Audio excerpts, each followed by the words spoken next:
The beams are cracking! Get out! Don't be absurd, Julian! They're failing! Everyone, flee! Every guest laughed when the crooked Duke stopped beneath the chandelier and pressed his cane against the ballroom floor.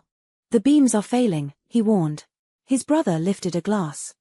His Grace sees danger wherever he takes a difficult step. Laughter swept through the room. Only Eleanor Hartwell looked down. Beneath the music, she heard the same sound Julian had heard, wood splitting under 200 dancing feet. 3 minutes later, the center of the ballroom disappeared. But that was still 1 week away. When Duke Julian Ashcombe returned from London, Ashcombe Hall was preparing for the largest spring ball the estate had hosted in years. Wagons crowded the courtyard, servants carried crates of wine through the entrance, and silk banners concealed cracks in walls older than most noble families. Julian noticed the cracks before he noticed the flowers.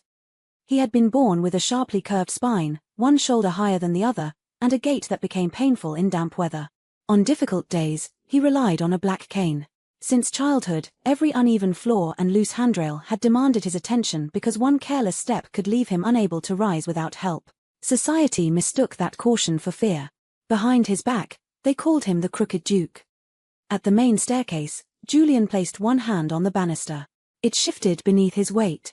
Who approved this repair? Lord Sebastian Ashcombe descended 2 steps at a time, handsome and straight-backed. Good afternoon to you as well, brother. The rail is loose. It has held for 3 centuries. That is not an answer, Sebastian smiled, Mr. Vale inspected everything last month. The reports are in your study. Their stepmother entered before Julian could reply. Dowager Duchess Lavinia wore pale green silk and the expression of a woman greeting an inconvenience.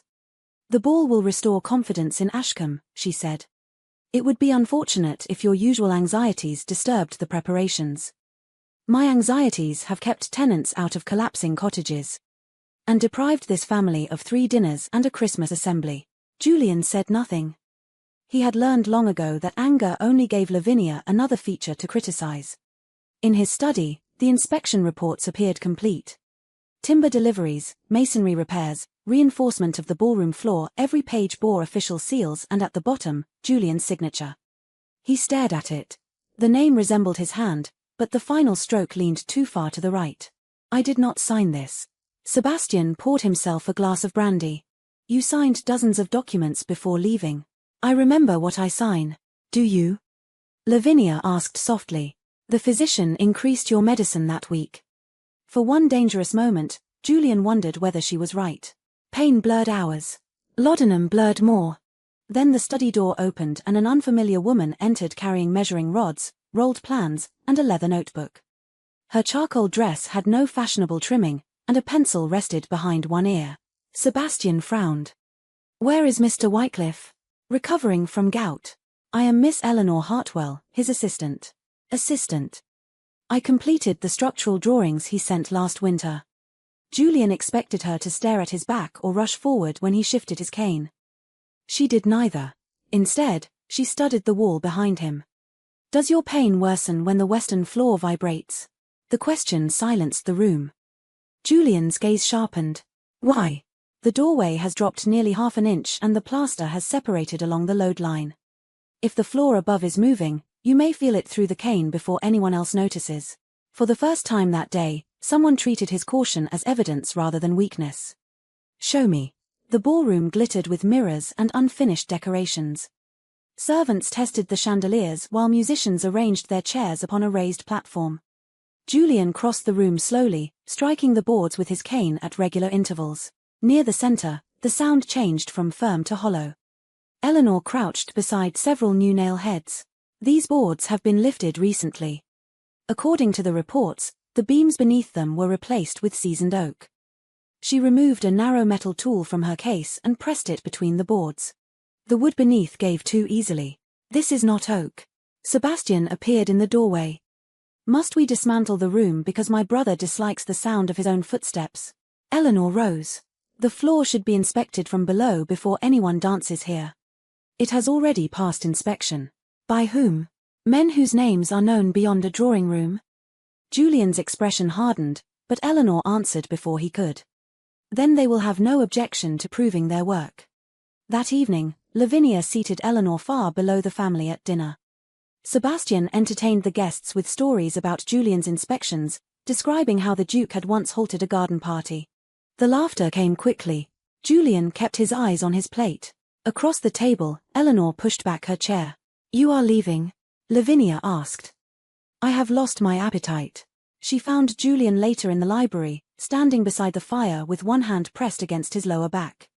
"You allow them to laugh because you believe silence makes you stronger," she said. "Silence prevents me from begging people determined not to listen. Then stop asking them to listen." He looked at her. "Make them look." Near midnight, Eleanor entered the cellar beneath the ballroom alone. By lantern light, she measured the supports and scraped dirt from the maker's marks. The sound was dead. On the second blow, a section of timber broke away in her hand. The center was black with rot and nearly hollow. A faint vibration traveled through the ceiling as servants moved furniture in the ballroom above. Dust fell across Eleanor's shoulders. She stared at the ruined beam, then hurried upstairs. Minutes later, she entered Julian's study carrying the broken timber. Eleanor placed the fragment on his desk. "This floor will not survive your ball." Julian closed the ballroom before sunrise. By breakfast, Sebastian had opened it again.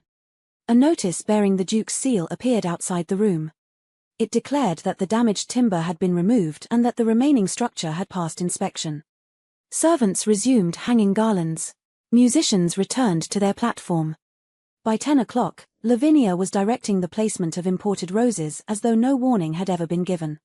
Julian tore the notice from the door. "I issued no such order. You authorized me to manage preparations while you were in London. Not to overrule me in my own house. You are reacting to one rotten board.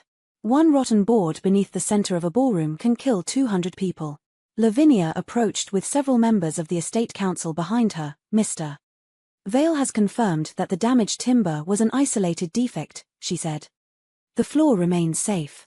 "Then where is he?" "Inspecting another property. He left no written explanation." "He provided one."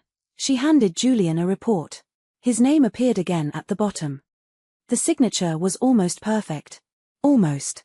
Eleanor stood near the doorway, studying the faces around them. None of the council members questioned the document. They saw Julian's uneven posture, the cane in his hand, and the fatigue beneath his eyes. Then they saw Sebastian standing straight and confident beside Lavinia. Their decision had been made before either man spoke. Julian ordered the ballroom locked. The council refused to support him. One elderly member cleared his throat. "Your Grace, you have cancelled several gatherings in recent years due to concerns that proved unnecessary. Those concerns prevented accidents, perhaps. But the reputation of Ashcombe cannot be governed by every discomfort you experience." Julian's grip tightened around his cane. Eleanor saw the insult strike, though his expression barely changed. Sebastian smiled with practiced sympathy. "My brother's pain has been severe. It may be affecting his judgment." No one said the word unfit. They did not need to. Later in Julian's study, Eleanor spread the delivery ledgers across the table. "The reports claim 30 oak beams were purchased," she said. "I counted 11 beneath the ballroom. 5 are old. 3 are softwood. 2 are badly damp, and 1 is the piece on your desk." Julian examined the records. "The remainder may have been stored elsewhere. Then we find them." They began with the timber yard. The estate inventory listed enough seasoned oak to repair the ballroom twice over, yet the storage sheds held only scraps and warped boards. The yard supervisor insisted the remaining shipment had been transferred to the north cottages. At the cottages, there was no oak. Only another receipt. By late afternoon, Julian and Eleanor had followed 6 false entries across the estate. Every document formed part of an orderly chain, but none led to actual materials. Someone had purchased excellent timber on paper, sold it elsewhere, and installed cheaper wood in its place. This required more than Sebastian, Eleanor said. The suppliers, clerks, and inspectors all had to cooperate. Or believe they were obeying legitimate orders. She looked toward Julian's seal resting on the documents. "Orders carrying your name." They found the first useful clue in an old delivery register. Beside one shipment appeared the name Gideon Vale. Eleanor stopped turning pages. Julian noticed immediately. "You know him? He worked with my father." Her father, Thomas Hartwell, had designed bridges, mills, and public warehouses before one of his buildings collapsed during a winter storm. 3 laborists died. Though Hartwell insisted the specified oak beams had been replaced without his knowledge, the inquiry blamed his design. He lost every commission. He died 2 years later with his name still attached to the disaster. Mr. Vale supervised deliveries at the warehouse, Eleanor said. He testified that my father personally approved the timber. And you never believed him? I saw the original drawings. The structure should have held. Julian placed the Ashcombe register beside her. If Vale was involved in both projects, your father may not have been the first man used to conceal this scheme. They spent the following days searching through old correspondence. Their work continued long after the household slept, not because either trusted darkness, but because it was the only time Sebastian and Lavinia stopped interrupting them. Julian discovered that Eleanor drank tea only after it had gone cold. Eleanor learned that he masked his worst pain by becoming formal and impatient. When standing became difficult, he would dismiss servants rather than let them see him struggle. One evening, she found him braced against the library table, unable to straighten. You should sit. I am aware of the furniture's purpose. Then use it before pride puts you on the floor. He glared at her. She waited. After a moment, Julian lowered himself into the chair. It was the first time in years that accepting help had not felt like surrender. The next morning, Eleanor presented him with a modified cane. A small metal head had been fitted to its base, allowing him to test timber by sound without bending. You altered my cane. I improved your instrument. It was not an instrument. You use it to measure vibration, depth, and resistance. That makes it more useful than most men carrying ceremonial swords. Against his will, Julian smiled. The expression transformed him so completely that Eleanor looked away first. Their greatest discovery came inside a bundle of letters recovered from an unused records cabinet. One had been written by Eleanor's father 3 weeks before the warehouse collapse. It warned Gideon Vale that approved oak had been replaced with inferior timber and demanded an immediate investigation. The letter had never been submitted to the inquiry. Eleanor read it twice. My father knew. And Vale buried the warning. This could clear his name. It will, Julian said. Not might. For a moment, Eleanor saw past the title, the bitterness, and the careful distance. She saw a man who understood what it meant to have others turn physical difference into proof of incompetence. Then the study door opened. Sebastian entered holding a sealed announcement. Wonderful. Lord Harcourt will attend the ball on behalf of the Crown. The ball is cancelled, Julian replied. Unfortunately, the guests are already travelling, Julian. The event is 4 days away. It was. Sebastian placed the announcement on the desk. To accommodate Lord Harcourt, Mother moved it forward. Eleanor looked at the date. Tomorrow evening. You cannot fill that room, she said. Not until every beam is exposed and tested. Sebastian's smile cooled. Miss Hartwell, you were invited here as an assistant, not as the mistress of Ashcombe. Julian stepped between them. She speaks with my authority. Then perhaps the council should reconsider whether your authority remains dependable. The threat was no longer hidden.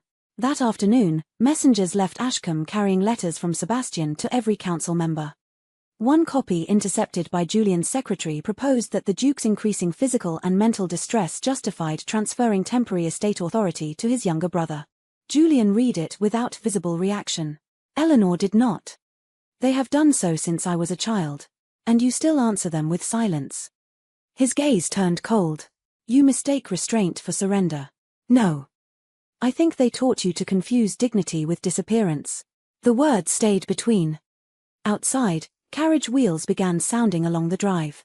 Eleanor moved to the window. Guests were arriving a full day early. Servants lit the chandeliers. Flowers were carried into the ballroom. The musicians took their places above the weakened floor. Julian reached for his cane. I will close the room myself.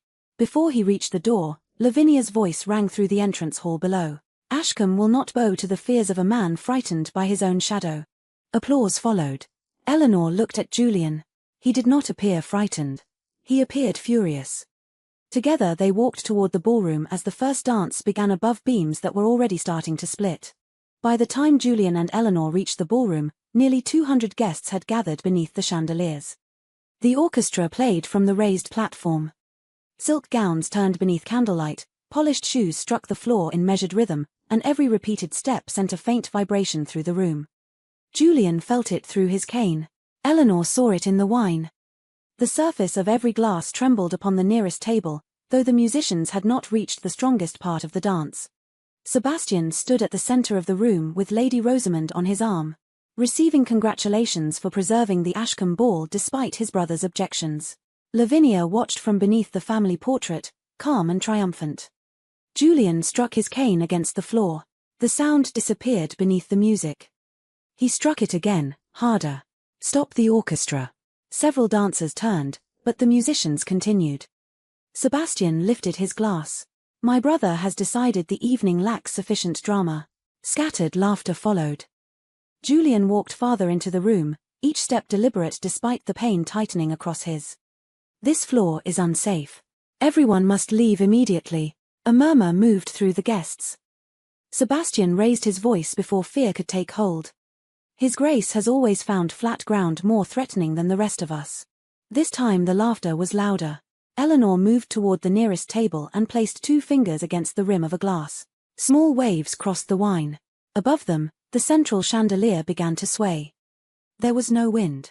She looked toward the musician's platform and saw one of its legs sink slightly between the boards.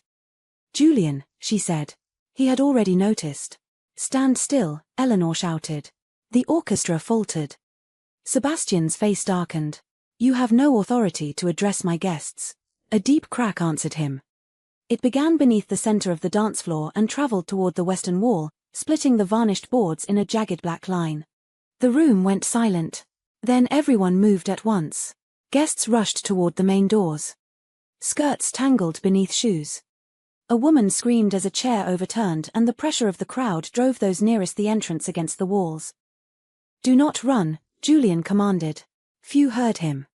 He climbed onto the low musician's step and struck his cane against the wooden rail until the sharp sound cut through the panic. The center is failing. Stay against the walls. Move in single lines toward all 3 exits. His voice carried with the authority Sebastian had spent years pretending he lacked. Julian pointed toward the western door.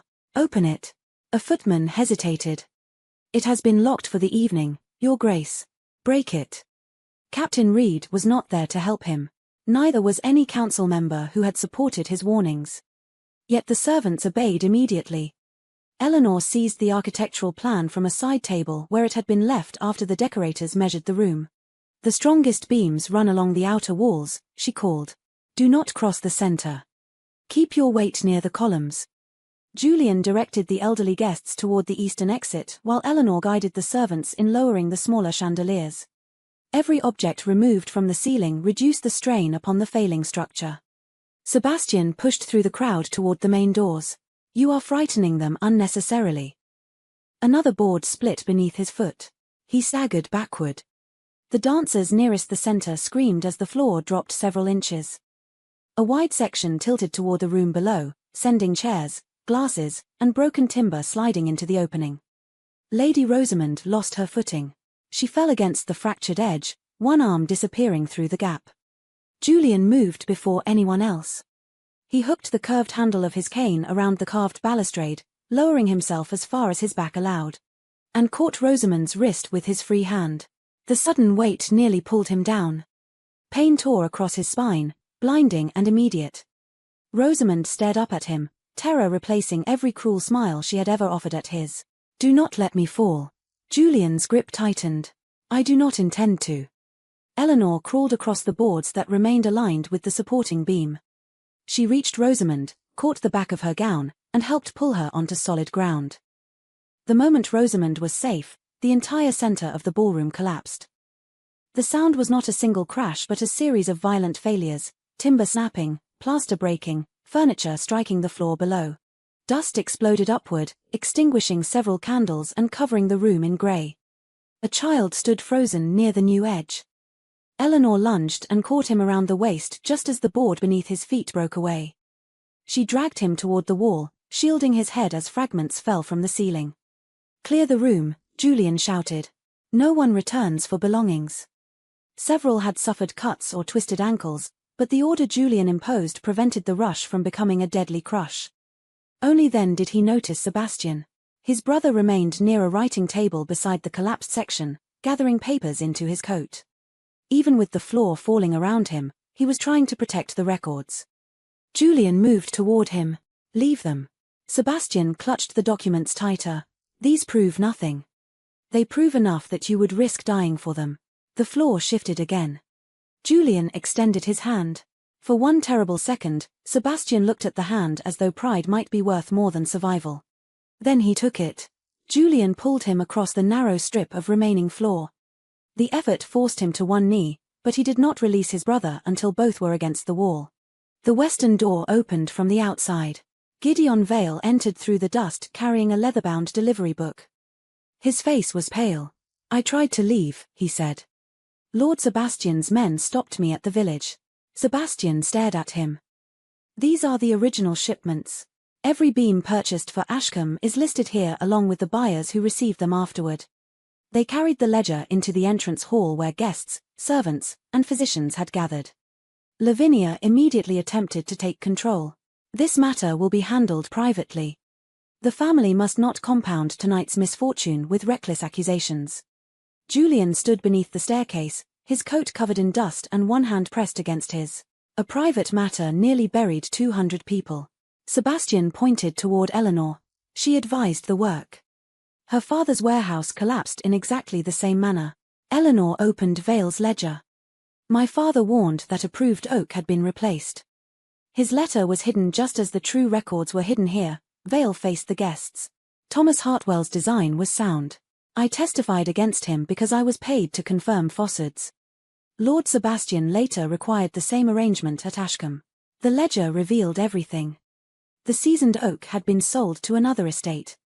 Payments had moved into Sebastian's gambling accounts while Julian's signature and seal were copied onto inspection reports. Lady Rosamond stepped forward, her gown torn and her face streaked with dust. The Duke warned us, she said. We laughed at him. Lord Sebastian ordered the music to continue after Miss Hartwell told us to stand still. No one laughed now. Lavinia looked at Julian. Whatever Sebastian has done, he is your brother. You cannot destroy this family before the entire county. Julian looked through the open ballroom doors at the great black hole where the dancers had stood. A family name that requires innocent people to stand beneath a collapsing roof is not worth protecting. The constables were summoned. Sebastian was arrested for fraud, forgery, and knowingly endangering the lives of the guests. Gideon Vale surrendered himself as an accomplice and agreed to testify. Before the final carriage departed, Julian publicly declared Thomas Hartwell innocent of the warehouse disaster. Then he turned toward Eleanor. This hall would have become a grave without Miss Hartwell. For the first time, the guests looked at her not as an assistant, but as the architect who had recognized the danger before any man carrying an official title. The following morning, Eleanor packed her instruments. Julian found her beside the carriage. You are leaving. My father's name is cleared. I have work to do with my own. You could remain here. As what? The woman who helped save the crooked Duke. His expression tightened. I would never call you that. No. But the world will, unless I build something it must remember under my own name. Julian wanted to ask her to stay. Instead, he looked at the measuring tools beside her luggage and understood. That love offered too soon could become another room in which her talent disappeared behind a man's title. Then your name should be the first one carved into whatever rises here next. Eleanor studied him for a moment. When she entered the carriage, she took the broken fragment of ballroom timber with her. Not as a reminder of the night Ashcombe nearly fell. As proof of what she intended to rebuild. 6 months later, the ruined ballroom at Ashcombe Hall remained open to the sky. Julian refused every suggestion that the damage be concealed behind temporary walls before the newspapers arrived. He ordered the broken beams laid across the courtyard, each one marked with the supplier's name, the false inspection date, and the amount stolen from the estate. Ashcombe would not hide the truth beneath fresh paint. The independent inquiry confirmed everything Gideon Vale had confessed. Sebastian had sold the seasoned oak intended for the ballroom and used inferior timber in its place. He transferred the difference into accounts that paid his gambling debts. He had also forged Julian's signature on inspection reports and circulated letters claiming his brother's physical condition made him incapable of managing the estate. Sebastian was convicted of fraud, forgery, and criminal negligence. Gideon received a reduced sentence for surrendering the original records and testifying against him. Though Julian made certain the man's cooperation did not erase his responsibility for the warehouse deaths or the danger at Ashcombe. Dowager Duchess Lavinia withdrew to a smaller property after being stripped of every financial and household authority. Before leaving, she stood in Julian's study and looked at the ruined courtyard beyond the window. "You have turned the family into a public disgrace." Julian rested one hand on his cane. "No. I merely stopped asking innocent people to carry it for us." First, Julian established compensation for every guest and servant injured during the collapse. Then he created a fund for the families of the laborers killed in Thomas Hartwell's warehouse. The inquiry formally cleared Hartwell's name and copies of his original warning letter were published alongside the corrected judgment. Only after those debts were addressed did Julian consider rebuilding. He received proposals from 8 respected architects. He returned all of them unopened. Instead, he sent one letter to Eleanor Hartwell's newly established office in London.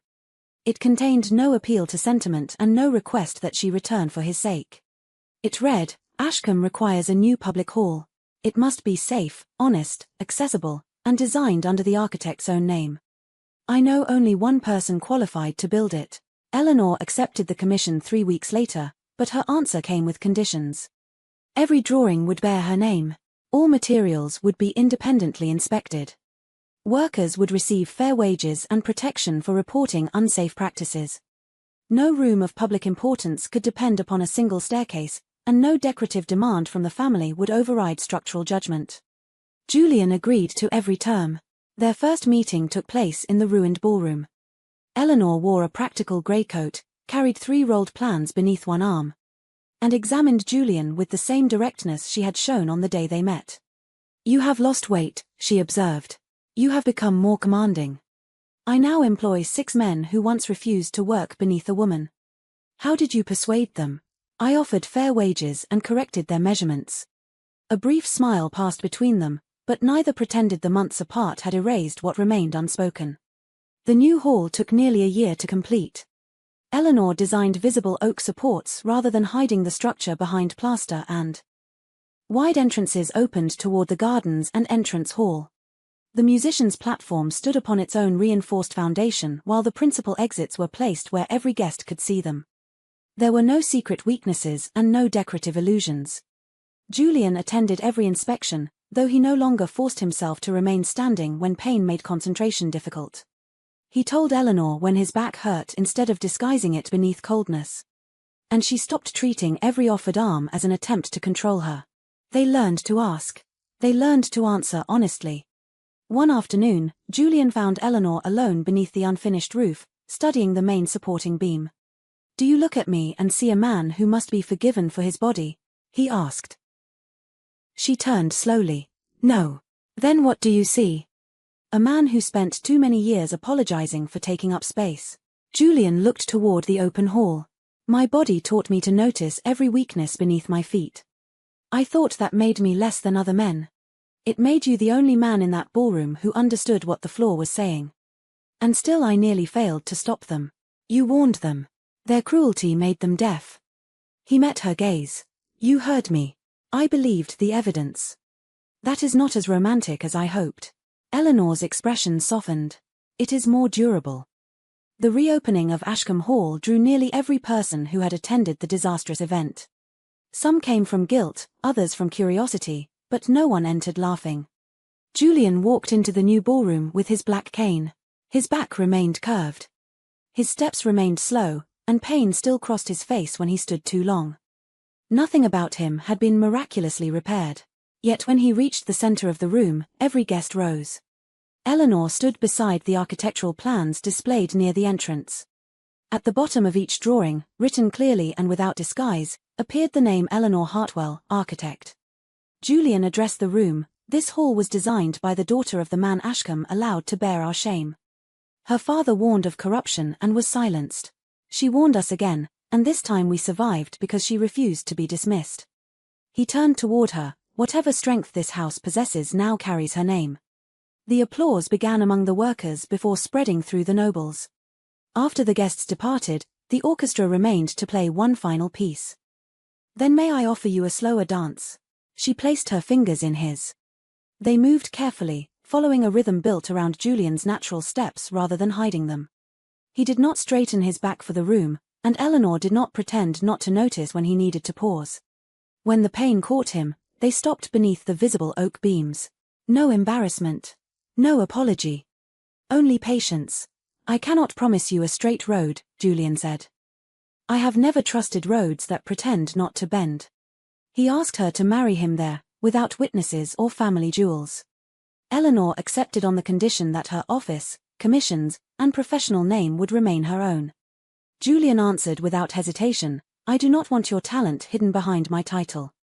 Years later, visitors to Ashcombe Hall still saw the Duke's cane beside his chair and Eleanor's name carved beneath the plans. Above the place where the old floor had collapsed, a single sentence was engraved into the central beam. Strength is not measured by how straight something stands but by what it refuses to let fall. They had once laughed because Julian watched every step.